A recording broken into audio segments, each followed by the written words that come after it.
Доброго вечора, ми з Києва. Мене звати Дмитро Танкович, і я спробую додати трохи позитиву в наш непростий час. Отже, тільки добрі новини. Сьогодні в програмі. Лукашенко дав вказівку озброїти всіх єгерів та привести їх у готовність стати на захист своєї країни. Зважаючи на те, що цього ж дня з'явилася новина про закупівлю Міністерством оборони Білорусі 1000 мішків для трупів, Лукашенко не дуже вірить в успіх цієї ідеї. Мін'юст Росії врахував побажання РПЦ і дозволив приносити в ізолятори вино для православних, яке використовуватиметься під час причастя. Найімовірніше, в Росії намагаються хоч так затягнути в'язнів поїхати воювати в Україну, тому що на тверезу голову ніхто не погоджується. Як ще, слухайте, Медведєв не передові, а? На місці ув'язнених я б це вино не пив. Можливо, у РПЦ є задатки клофелинниць. Отак випив вина, причастився, заснув, а прокинувся вже десь під Херсоном. У російських ЗМІ заявляють, що на Херсонщині планують заборонити гривню та ввести російський рубль. На місці Росії я б ввозив рубль не в Україну, а в регіони Росії. Адже, судячи з рівня життя в цих регіонах, рублі бачать там тільки місцеві чиновники. А тепер про інші новини більш докладніше. Але перед цим я прошу підтримати нас, поставте лайк, натисніть на дзвіночок, зробіть репост. Ми хочемо підняти настрій максимальній кількості людей. А тепер переходимо до новин. Бакалаврача філософії та історії з Барнаула оштрафували на 30 тисяч рублів за сумний смайлік під антивоєнним постом у соцмережах. Обґрунтували це рішення в суді дискредитацією Збройних сил РФ. Абсурдність даного випадку настільки велика, що в мене просто немає слів, тому я відповім емодзі і відразу всім згаданим учасникам цієї новини. Розсмій. Викладачеві з Барнаула, суду Барнаула, і армії РФ. Я думаю, що Росії не злипнеться. Санкції ЄС поставили під загрозу російський кондитерський бізнес. Як кажуть, не солодко росіяни до війни жили, нема чого і зараз починати. Правильно, правильно. У список заборонених до імпорту товарів потрапили емульгатори і барвники, які використовуються при виробництві шоколаду, випічки, халви, м'якої карамелі та вафель. Одним словом, Росії що? Прийшли вафлі. У російській глубинці цьому не дуже засмутяться, адже там більше люблять не солодке, а напівсолодке. А цукор взагалі використовують не для кондитерських виробів, а для самогоночки.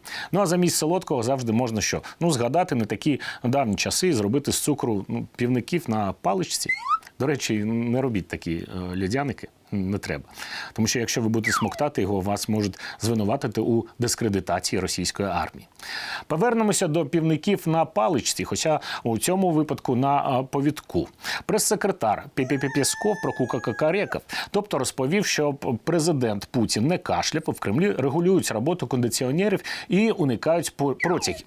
Ми всі бачили, як кашляє Путін. На це можна дивитися вічно. Швидше за все, сам Путін просто не знає, як користуватися сучасними технологіями і навіть жодного разу не тримав в руках пульт від кондиціонера.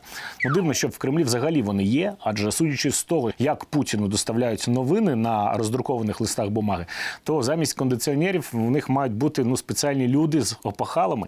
Сподіваємося, у всій Росії все-таки знайдуться герої, які включать кондиціонер на максимум, щоб його здуло нафіг.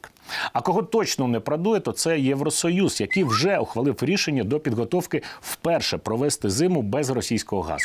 У відповідь Росія шукає нові країни збуту. Як бачимо, від газової залежності, як від наркотичної, завжди можна відмовитись. А от якщо ти барига, то ти залишишся назавжди. Євросоюз зробив правильне рішення, адже краще жити у холоді в Європі, ніж у теплі, але як у Саратові. А от де хочуть жити, як у Саратові, то це в Придністров'ї. Адже за заявами глави МЗС невизнаної республіки, Придністров'я має намір приєднатися до Росії. Серйозно? Це, звичайно, може статися, але тільки в тому випадку, якщо Росія увійде до складу Молдови. Тож швидше саме Росія приєднається до Придністров'я, ніж навпаки. У цій же заяві було сказано, що незалежність країни є безумовним пріоритетом. Чим самі собі ж і суперечить. Адже приєднання до Росії – це більше схоже на залежність, а не незалежність. А якщо серйозно, то хотілося б побажати Молдові терпіння. Адже ми впевнені, що незабаром невизнана Республіка Придністров'я повернеться до їхнього складу.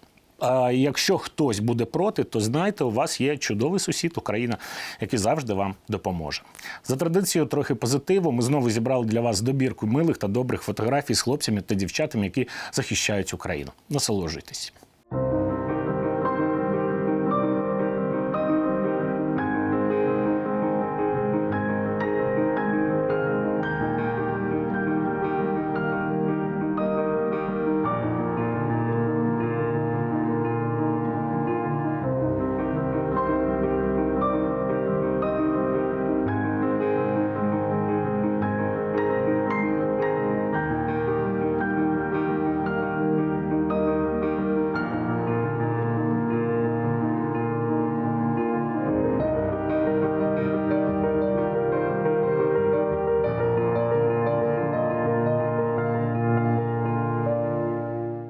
На сьогодні це все.